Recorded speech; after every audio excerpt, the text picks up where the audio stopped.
This is the Fixer's Garage.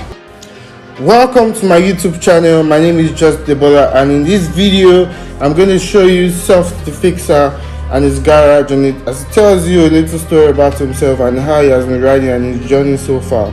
Keep watching and stay subscribed to the channel. Peace. Welcome to my garage.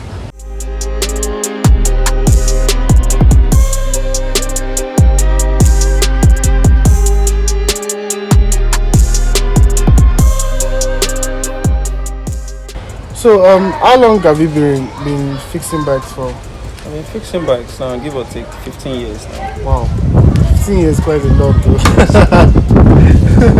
So before 15 years of fixing bikes, have you been riding before then? Or yes, I've been riding for 4 years before then. Okay, so that's about 19 years thereabouts. Yes. So within then and now, if I'm going to ask that, how many bikes have you used in those time and now? I can't count them, but there was a time in a year that I have 4 bikes straight. Wow. Which I have 2 Nigerian use and one direct to Kumbo, which is accidented. I also rebuilt it, which is this fire blade. That fire blade over there. Yes, that fire blade there. Yeah, nice. So I still have the V-Strom there. Oh, the V-Strom over there. Yes, that's the one. Nigerian use there. Yeah. Engine problem. Wow. Because I give it out to people to ride. You ride. So it's not just me using them till they get scrapped. Wow. So and I've gotten engine for the V-Strom. Okay. But other ones that I use are direct to bikes, which I've sold, including the almighty VFI. Yes. And you're talking about owning one NC. Yeah, that's NC 700. I just got that one this year. But it's a Nigerian use too. Okay, not bad. So if you are going to close your eyes now, do you know how many bikes are here right now?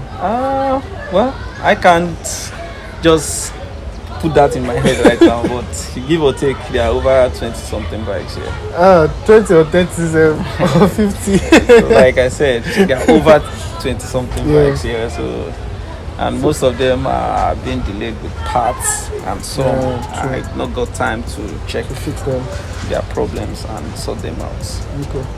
So are most of the bikes here totally gone, or there's still something that can be fixed? Well, this is gone, this can be fixed, that can be fixed. Engine gone, the owners of those two are not forthcoming. I didn't even see their number, they are nowhere to be found.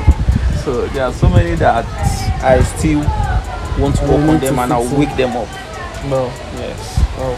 Including the VFR is just electrical issue, which I am not too good at. So I've gotten another complaint wire to swap it, but I've not got the time to do that. So which other bikes which other bike is there that you like to work on? I know there's that one for the R6 for that's the R6 for Arab. And then the new bike that just came in, the Kawasaki GPZ 600 1984. That's a very, very old bike. Yeah, that's the oldest. That's the oldest. Yeah. So the next bike I'm working on tomorrow is this Gixxer. Oh yeah. And the BMW. The green one or the blue one? The green and black and the BMW. Those are the next bike on my list. Okay. So what would you say to anybody that wants to bring their bike here? Anyway, this is the Fixer's Garage. I work alone. If you can be patient, I'll do a good job for you. So welcome to my garage. And then what would you say to a lot of people just want to buy bikes because they know that the sound, the trail, the fun of it. What would you say to people that want to buy a bike and then knowing fully well that we don't have that capacity, road, parts and all of that? What would you like to say to them? First of all, I'll tell them you have to love it before you buy it. You have to love it before you ride. You have to have passion for it. You have to be patient with your mechanic. You have to be patient with road users, because you are the only sane person on the road. There are other road users who don't just want to see you on the road. So once you get the bike, you love it first, then love yourself too. Because if you start riding, it will make you feel hyper. It's highs than drink, than smoke, than every other highness. Bike itself, it's highness on its own. So once you start riding, you have to take your time, understand the bike, understand the road. Any road you have not applied before, you have to take it easy on that road. But once you've applied that road, like Lekki to Ajah, I know every spot there, every pothole there. So because I applied that road like every time for a whole year. So if you have not applied that road before and you just want to do 200, 300 on that road, brother, you need to bend your rims. Either you crash or a car come outside, or a keke jam you, or Okada jam you. So those are the good, bad and the ugly of riding.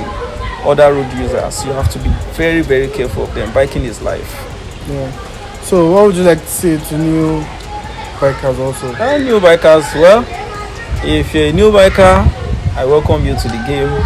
It's not just a game, it is a lifetime experience. If you're in a cage and you've not started riding, the moment you start riding, you will see a different you. You will have a different life experience. Riding is something else. It's different from jumping from one Okada to the other. Biking is life. That's just it. So I hope you heard him call. I hope you heard him mention cage. Bikers always call car drivers cagers. So if you are in a car, you are in a cage. So come out of your car and ride. That's what it means. So to wrap this up, I'd like to say thank you for letting me come into your garage and making this video. And thank you, I really appreciate you. And then I'd like to show this to the world and then to Nigeria at large. Thank you, Mr. Soft. Thank you very much. Peace out.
If you got this far, please hit the subscribe button and hit the like button as well.